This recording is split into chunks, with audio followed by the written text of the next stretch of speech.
사랑하는 성도님들, 오늘 아침에도 주기도문을 외우셨습니까? 혹시 매일 주기도문을 외우지만 삶은 아무것도 변하지 않아 답답하신가요? 오늘 영상을 끝까지 보시면 그 이유와 함께 기적을 체험하는 주기도문의 비밀을 알게 되실 겁니다. 하늘에 계신 우리 아버지여, 이름이 거룩히 여김을 받으시오며 나라의 임하시오며 뜻이 하늘에서 이룬 것 같이 땅에서도 이루어지이다. 이 기도를 수십 년간 외워오신 분들이 많으실 것입니다. 어린 시절부터 교회에서 배워 지금까지 매일 드리는 기도, 주기도문 말입니다. 그런데 정말 놀라운 일이 있었습니다. 한 집사님께서 저에게 이런 간증을 해주셨습니다.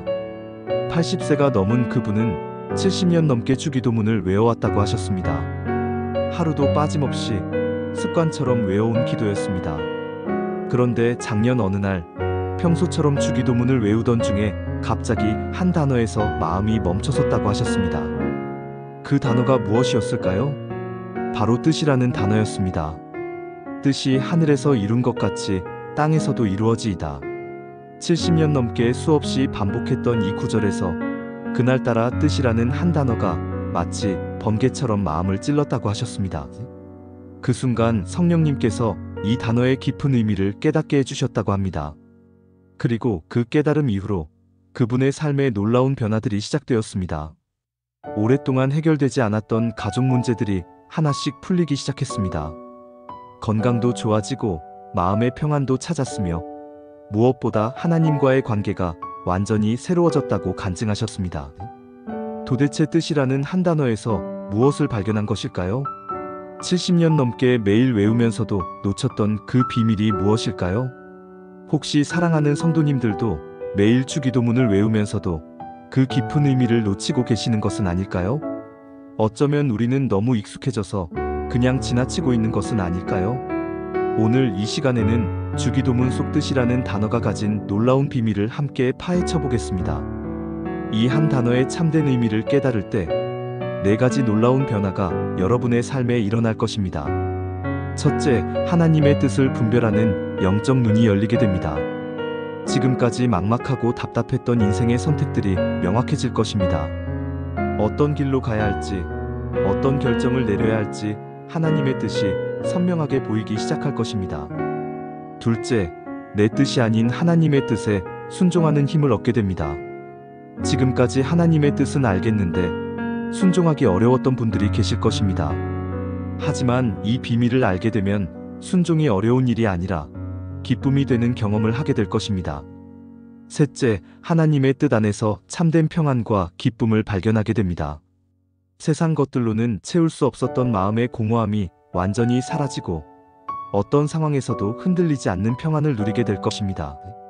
넷째, 하나님의 뜻이 이루어지는 기적을 경험하게 됩니다.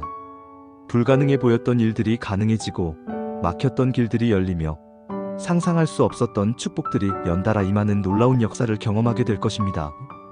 믿음의 가족들이여, 정말 기대되지 않으십니까? 70년 넘게 신앙생활을 하신 분도 새롭게 발견한 이 놀라운 비밀을 지금부터 함께 파헤쳐 보겠습니다. 주님의 이름으로 선포합니다. 오늘 이 말씀을 듣는 모든 성도님들의 삶에 놀라운 변화가 시작될 것입니다. 준비되셨습니까? 지금부터 함께 주기도문 속 숨겨진 보화를 발견해 보겠습니다. 첫 번째로, 하나님의 뜻을 분별하는 영적 눈이 열리게 됩니다. 많은 성도님들이 하나님의 뜻을 알고 싶어 하십니다. 인생의 중요한 순간마다 어떤 선택을 해야 할지 고민하실 것입니다. 결혼 상대를 선택할 때, 직업을 정할 때, 이사를 갈 때, 자녀들의 교육 방향을 결정할 때, 사업을 시작하거나 그만둘 때, 이런 중요한 결정의 순간마다 하나님의 뜻이 무엇인지 절실하게 알고 싶으실 것입니다.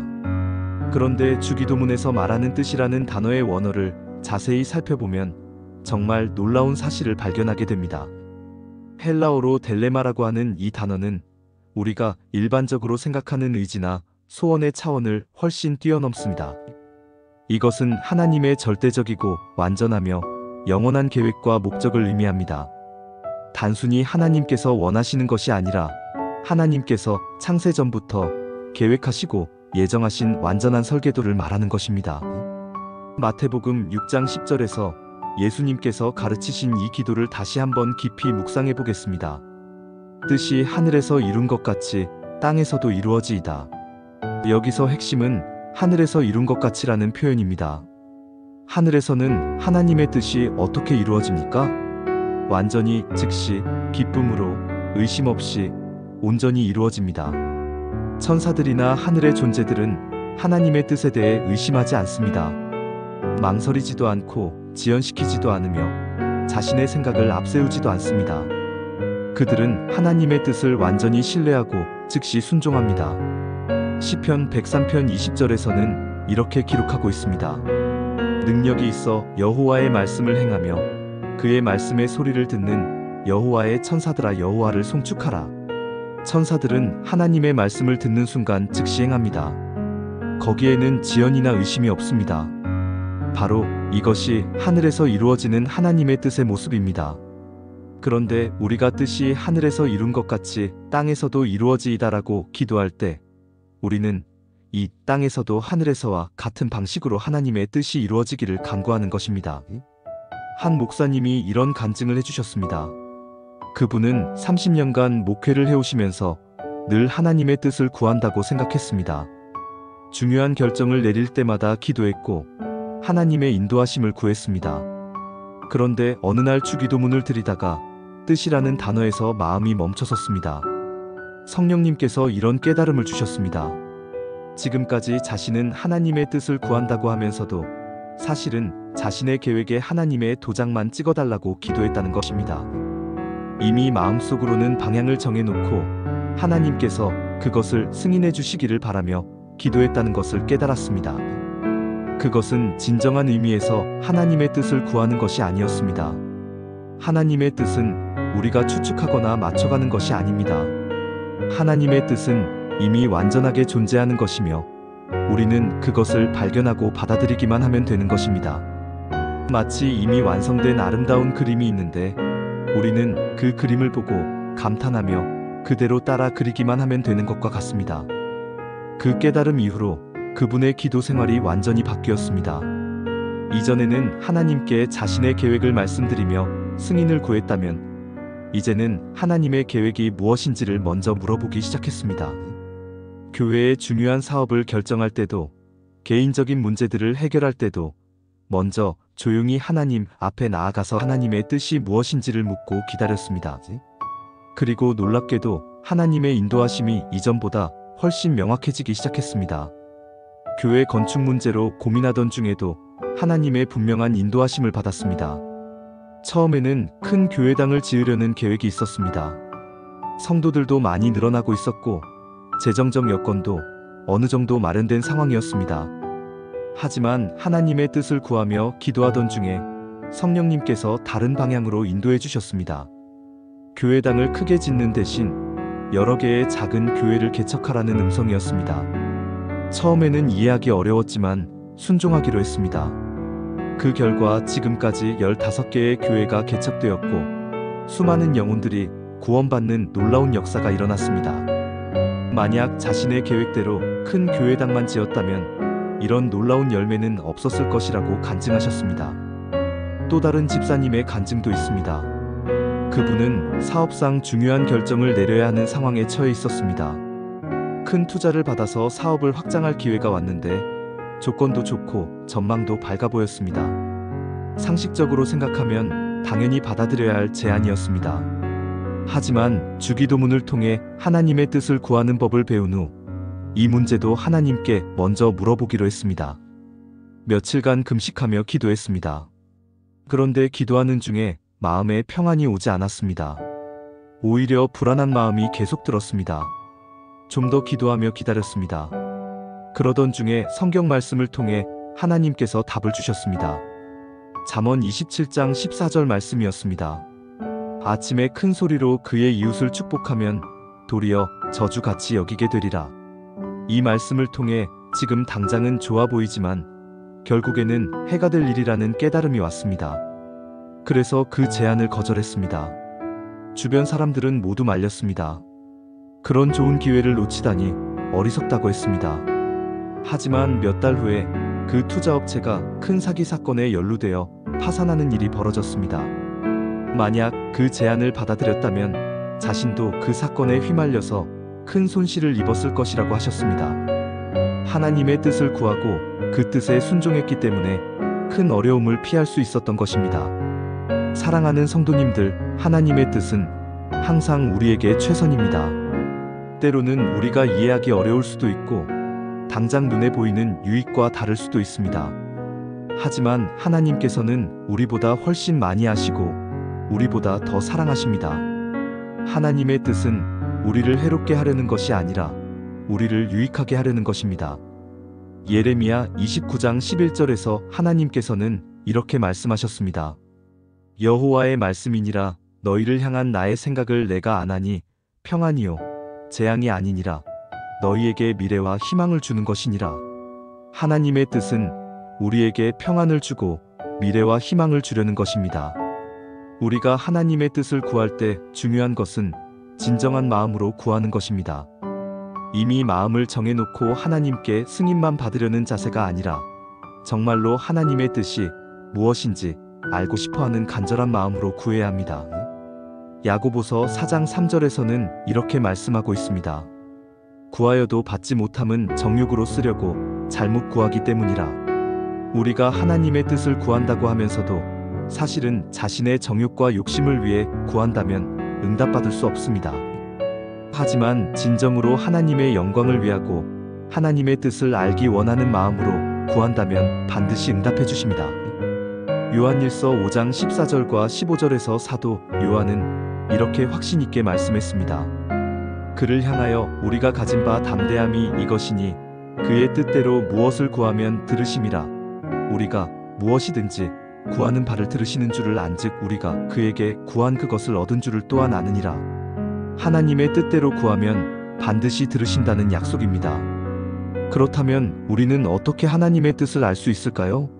첫째, 성경 말씀을 통해서입니다. 하나님의 뜻은 성경 말씀과 절대로 어긋나지 않습니다. 성경에 기록된 하나님의 원칙과 명령들이 하나님의 뜻을 알아가는 기본 틀이 됩니다. 둘째, 기도를 통해서입니다. 진정한 마음으로 하나님의 뜻을 구하며 기도할 때 성령님께서 우리 마음에 확신을 주십니다. 셋째, 환경을 통해서입니다. 하나님께서는 때로 환경을 통해 당신의 뜻을 보여주십니다. 문이 열리거나 닫히는 것, 사람들의 조언, 상황의 변화 등을 통해 인도해 주십니다. 넷째, 평안을 통해서입니다. 진정한 하나님의 뜻이라면 마음의 평안이 따라옵니다. 골로새서 3장 15절에서 말씀하시기를 그리스도의 평강이 너희 마음을 주관하게 하라고 하셨습니다. 한 권사님께서 이런 간증을 해주셨습니다. 딸의 결혼 문제로 고민이 많았다고 하셨습니다. 좋은 조건의 남자분이 나타났는데 모든 면에서 흠잡을 데가 없어 보였습니다. 학벌도 좋고 직업도 안정적이고 집안 환경도 좋았습니다. 딸도 마음에 들어했고 주변 사람들도 모두 좋은 인연이라고 했습니다. 그런데 어머니인 자신은 왠지 마음에 평안이 오지 않았습니다.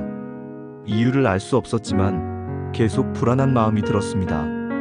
그래서 주기도문을 통해 배운 대로 하나님의 뜻을 구하며 기도하기 시작했습니다. 며칠 밤을 새우며 기도했습니다. 그런데 기도할 때마다 평안이 오지 않았습니다. 딸은 빨리 결정하라고 재촉했고 상대방도 답을 기다리고 있었습니다. 그래도 하나님의 뜻을 확신할 때까지 기다리기로 했습니다. 그러던 어느 날 우연히 그 남자분의 직장 동료를 만나게 되었습니다. 그분을 통해 알게 된 사실은 그 남자분이 겉으로는 신사적이지만 사실은 성격에 심각한 문제가 있다는 것이었습니다. 술을 마시면 폭력적으로 변하고 거짓말을 자주 한다는 이야기를 들었습니다.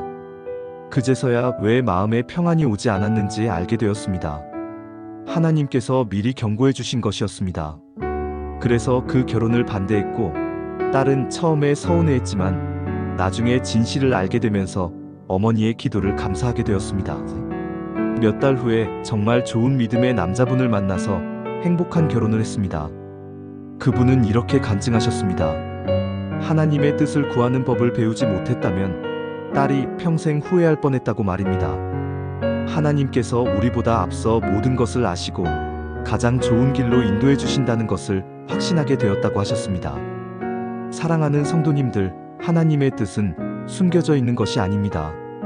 하나님께서는 당신의 뜻을 우리가 알기를 간절히 원하십니다.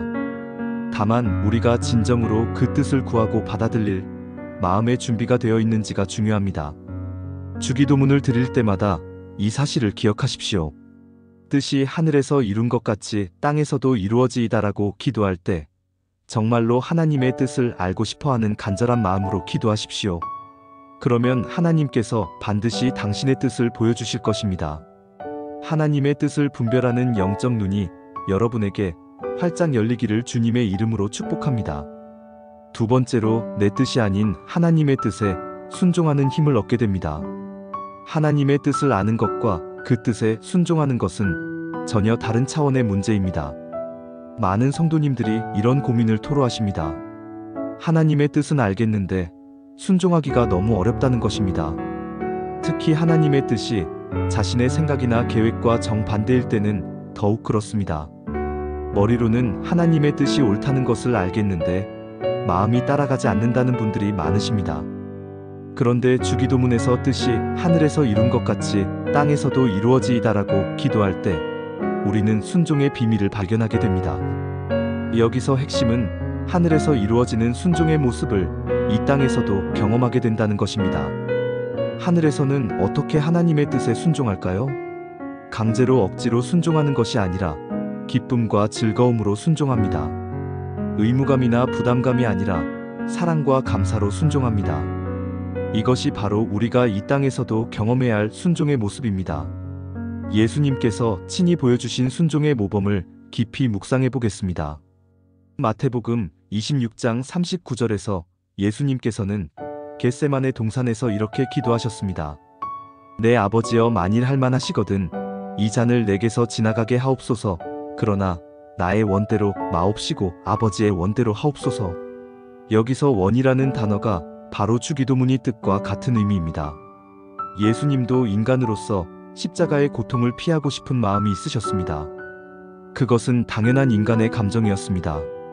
하지만 결국 아버지의 뜻에 순종하기로 결단하셨습니다. 그런데 여기서 중요한 것은 예수님의 순종이 억지로 하는 순종이 아니었다는 점입니다. 히브리서 12장 2절에서는 이렇게 기록하고 있습니다. 믿음의 주요 또 온전하게 하시는 이인 예수를 바라보자. 그는 그 앞에 있는 기쁨을 위하여 십자가를 참으사 부끄러움을 개의치 아니하시더니 하나님 보좌 우편에 앉으셨느니라. 예수님께서는 앞에 있는 기쁨을 위하여 십자가를 참으셨다고 했습니다. 십자가 자체는 고통스러운 일이었지만 그 십자가를 통해 이루어질 인류 구원의 기쁨을 바라보며 순종하신 것입니다. 이것이 바로 진정한 순종의 비밀입니다. 하나님의 뜻에 순종하는 것은 단순히 고통을 참는 것이 아니라 그 순종을 통해 이루어질 하나님의 선하신 계획을 바라보며 기쁨으로 순종하는 것입니다. 한 목사님의 간증을 들려드리겠습니다. 그분은 대형 교회의 담임 목사로 사역하고 계셨습니다. 교회도 부흥하고 있었고 사회적 인지도도 높아지고 있었습니다. 모든 것이 순조롭게 진행되고 있었습니다. 그런데 어느 날 하나님께서 모든 것을 내려놓고 변두리 산골 마을의 작은 교회로 가라는 음성을 들려주셨습니다. 처음에는 자신이 잘못 들었다고 생각했습니다. 이렇게 좋은 사역지를 떠나서 아무도 모르는 산골로 가라니 도저히 이해할 수 없었습니다. 하지만 계속 기도하며 하나님의 뜻을 구하는 중에 그것이 분명한 하나님의 음성이라는 확신이 들었습니다. 그래도 순종하기가 쉽지 않았습니다. 지금까지 쌓아온 모든 것을 내려놓는다는 것이 두려웠습니다. 가족들도 반대했고 교인들도 만류했습니다. 그러던 중에 주기도문을 통해 순종의 비밀을 깨닫게 되었습니다. 뜻이 하늘에서 이룬 것 같이 땅에서도 이루어지이다라고 기도하면서 하늘에서는 어떻게 하나님의 뜻에 순종하는지를 묵상하게 되었습니다. 하늘에서는 기쁨으로, 즐거움으로, 감사함으로 순종한다는 것을 깨달았습니다. 그때부터 순종에 대한 관점이 완전히 바뀌었습니다. 하나님의 뜻에 순종하는 것을 손해나 희생으로 보는 것이 아니라 하나님의 더 큰 계획에 참여하는 특권으로 보기 시작했습니다. 그러자 마음의 평안과 기쁨이 찾아왔습니다. 결국 모든 것을 정리하고 산골 마을의 작은 교회로 가셨습니다. 처음에는 교인이 20명도 되지 않는 작은 교회였습니다. 시설도 낡고 재정도 어려웠습니다. 하지만 하나님의 뜻에 순종했다는 기쁨이 모든 어려움을 이겨낼 힘이 되었습니다. 그리고 10년이 지난 지금 그 작은 교회는 지역의 영적 중심지가 되었습니다. 수많은 영혼들이 구원받았고 여러 교회들이 개척되었으며 지역 사회에 큰 변화가 일어났습니다. 그분은 이렇게 간증하십니다. 만약 하나님의 뜻에 순종하지 않았다면 이런 놀라운 역사를 경험할 수 없었을 것이라고 말입니다. 순종이 손해가 아니라 가장 큰 축복이었다고 고백하십니다. 또 다른 성도님의 간증도 들려드리겠습니다. 한 집사님께서는 오랫동안 꿈꾸던 사업을 시작하려고 모든 준비를 마쳐놓고 있었습니다. 자본금도 마련했고 사업 계획서도 완벽하게 작성했으며 좋은 파트너들도 찾았습니다. 모든 조건이 완벽하게 갖춰진 상황이었습니다. 그런데 마지막 순간에 하나님께서 그 사업을 중단하고 선교사로 부르시는 음성을 듣게 되었습니다. 처음에는 도저히 받아들일 수 없었습니다. 수년간 준비해온 사업을 포기하고 불확실한 선교 사역으로 나간다는 것이 너무 두려웠습니다. 경제적으로도 불안했고 가족들의 미래도 걱정되었습니다. 하지만 주기도문을 통해 배운 순종의 원리를 적용해 보기로 했습니다. 매일 뜻이 하늘에서 이룬 것 같이 땅에서도 이루어지이다라고 기도하면서 하나님의 뜻에 순종하는 것의 의미를 깊이 묵상했습니다. 그러면서 점점 마음이 바뀌기 시작했습니다. 하나님의 뜻에 순종하는 것이 손해가 아니라 더 큰 축복으로 가는 길이라는 확신이 생겼습니다. 하나님께서 자신에게 특별한 계획을 가지고 계시고 그 계획은 자신의 계획보다 훨씬 선하다는 믿음이 생겼습니다. 그러자 순종이 어려운 일이 아니라 기대되는 일이 되었습니다. 결국 모든 사업 계획을 정리하고 선교사로 파송받아 아프리카로 나가셨습니다. 현지에서는 많은 어려움들이 있었습니다. 언어 문제, 문화적 차이, 경제적 어려움, 건강 문제 등 여러 가지 시련들이 있었습니다. 하지만 하나님의 뜻에 순종했다는 기쁨과 확신이 모든 어려움을 이겨낼 힘이 되었습니다. 그리고 15년이 지난 지금 그분은 이렇게 간증하십니다. 하나님의 뜻에 순종한 것이 인생 최고의 선택이었다고 말입니다. 현지에서 수천 명의 영혼들을 그리스도께 인도했을 뿐만 아니라 20여 개의 교회를 개척했고 신학교도 세워서 현지인 사역자들을 양성하고 있습니다. 자신이 계획했던 사업보다 훨씬 더 큰 일들을 하고 있다고 간증합니다. 무엇보다 하나님과의 관계가 이전과는 비교할 수 없을 정도로 깊어졌고 삶의 만족도가 최고 수준이라고 하십니다. 사랑하는 성도님들, 하나님의 뜻에 순종하는 것이 결코 손해가 아닙니다. 때로는 당장 눈에 보이는 유익을 포기해야 할 수도 있고 어려운 길을 걸어가야 할 수도 있습니다. 하지만 하나님의 뜻은 항상 우리에게 최선이며 그 순종을 통해 우리는 상상할 수 없었던 축복들을 경험하게 됩니다. 이사야 55장 8절과 9절에서 하나님께서 말씀하셨습니다. 내 생각은 너희의 생각과 다르며 내 길은 너희의 길과 다름이니라. 여호와의 말씀이니라. 이는 하늘이 땅보다 높음같이 내 길은 너희의 길보다 높으며 내 생각은 너희의 생각보다